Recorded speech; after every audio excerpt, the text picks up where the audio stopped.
Why Humans Avoid War, Part 26. Written by Space Paladin 15. Read by Daniel Million. EULA Point of View. Were the humans actually getting a reward for the genocide of an entire species? The Federation might as well remove the words peace and equality from its mission statement if the speaker was putting those savages in charge of the military. An abominable race like theirs did not belong in positions of power, and it never would have happened under my leadership. I had done everything I could to expose their nature, and just when I thought I was getting somewhere, the narrative shifted. The humans framed me as the villain, and the Federation bought it hook, line, and sinker. One moment, I was their beloved speaker, champion of democracy, protector of the innocent. The next, they kicked me to the curb, all on the basis of a few unsavory memos from years ago. Where had I gone wrong? Was there anything I could have done differently? There would be plenty of time to think after I cleared out my office. I rummaged through the final drawer of my desk, searching for anything worth bringing home. Beneath a stack of documents, there was a single framed photo. It was turned upside down and covered by a thick coating of dust. This picture clearly hadn't been touched in years.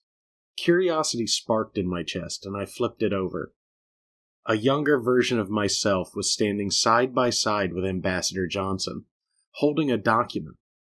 I remembered that day.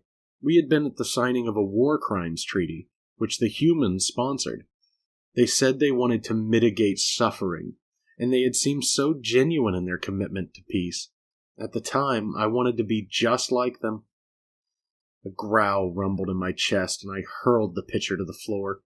The frame shattered, sending shards of glass everywhere. Careful. You wouldn't want to step on that while you're leaving this office, for the last time at that. A curse escaped my lips as I glanced behind me and saw Ambassador Johnson leaning against the doorframe. She was the last person I wanted to speak to. I had no idea how long she had been there, but her smirk suggested she had seen enough. Come to gloat? You got what you wanted. Just leave me be, I spat. The human disappeared, and for a brief moment, I thought she might actually leave me alone. Instead, she returned with a broom and a dustpan and began mopping up the glass shards. I clenched my teeth, repulsed by her proximity.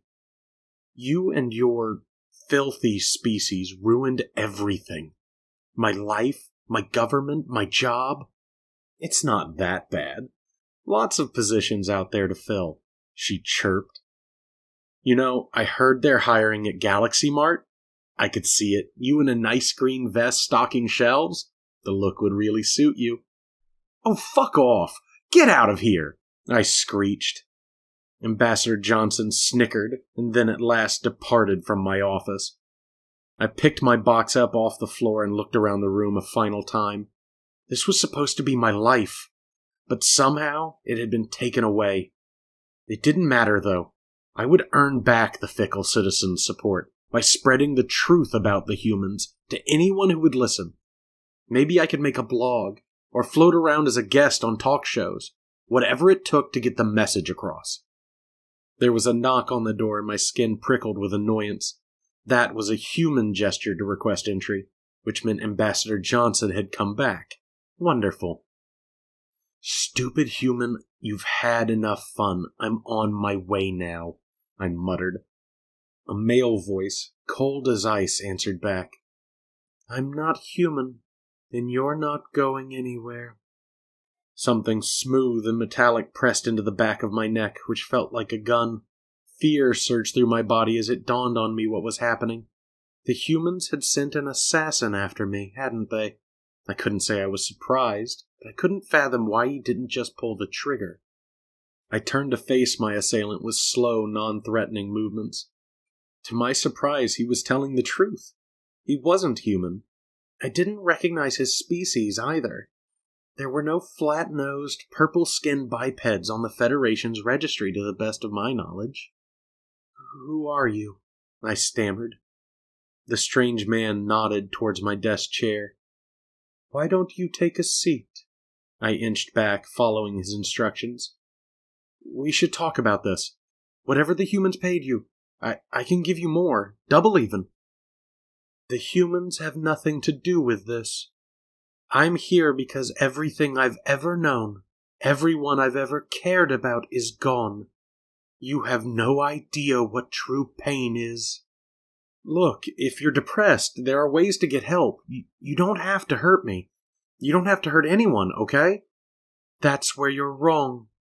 I'm the last survivor of my species. Someone has to pay for that. Something clicked in my head. Although it sounded ludicrous, how could anyone have survived a supernova? You're a devourer, I whispered. His facial muscles twitched. I don't like that word. My name is Biem. Okay, then, Biem, listen to me. The humans were set on genocide from the beginning. There was nothing I could do. I forced a sympathetic expression onto my face. It was difficult to think with a gun pointed at my head, but I knew I needed to redirect his anger. Commander Rykov is the one you want. He's here. He's in the building. He killed your people, not me. No, I needed to understand why this happened, and it all leads back to you. Rykov tried to rescue us, but you sabotaged the stealth ships. In fact, with your sabotage, you tried to force the humans to kill us, he said, voice shaking with anger. They could have finished evacuating my planet. If they didn't need a detour to deal with you, if you didn't start a civil war, and if they didn't need to repair their ship after. Ultimately, you are responsible. It wasn't like that. You don't understand. I needed them to slip up, so the entire universe could see their true face in all of its ugliness. The humans have been conning the galaxy for centuries while they plot and build up an arsenal to kill us all.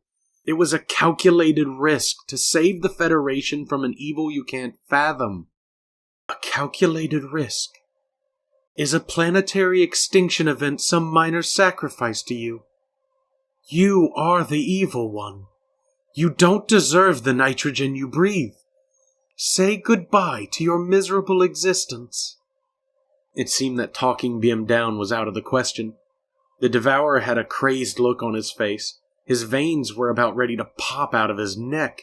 His finger was hovering over the trigger as he tried to hold the gun steady. I wanted to call for help, but he would take me out as soon as I reached for my holopad. Barring a miracle, this seemed like it would be the end. The door swung open and Ambassador Johnson waltzed in, looking at a piece of paper. Eula, old pal! I had some time on my hands, so I drafted up a resume for you. Take a look.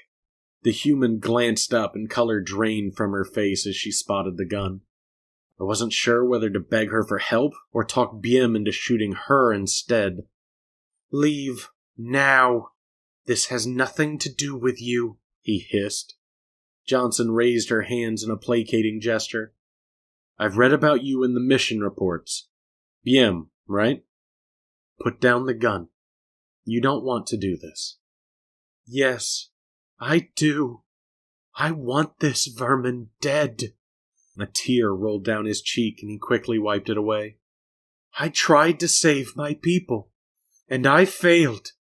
Vengeance is all that's left. It's not your fault. Please, don't let your pain and your hatred define you. Biem, you're better than that. Revenge won't help in the long run. I don't care if it helps.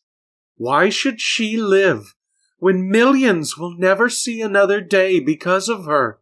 How is that fair? It's not. People like Eula are terrible. Believe me, I agree with you. But if we stoop to their level, they win.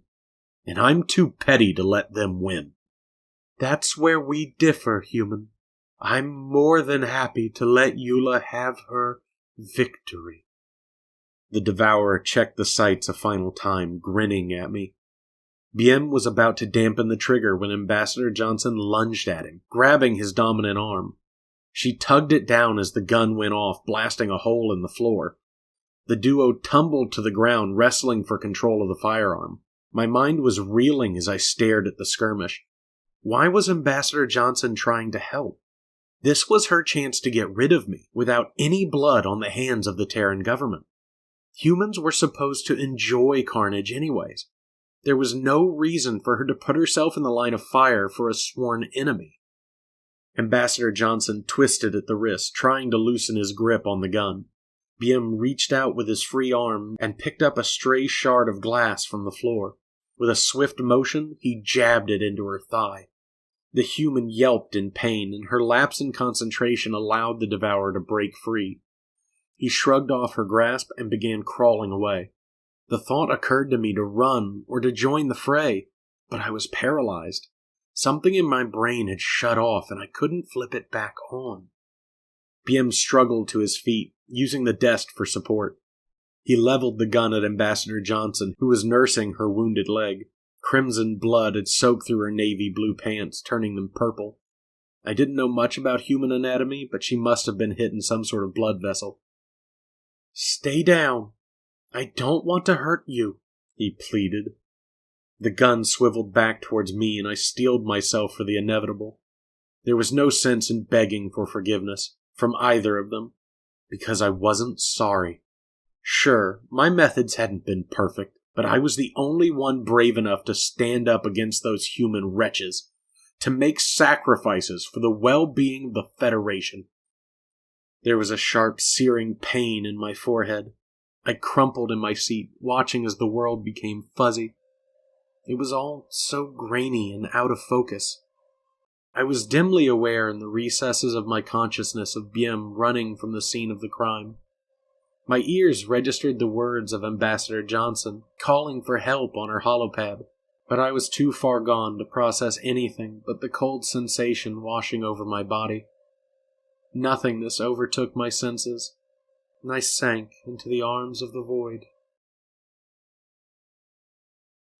Why Humans Avoid War, Part 26. Written by Space Paladin 15. Read by Daniel Million.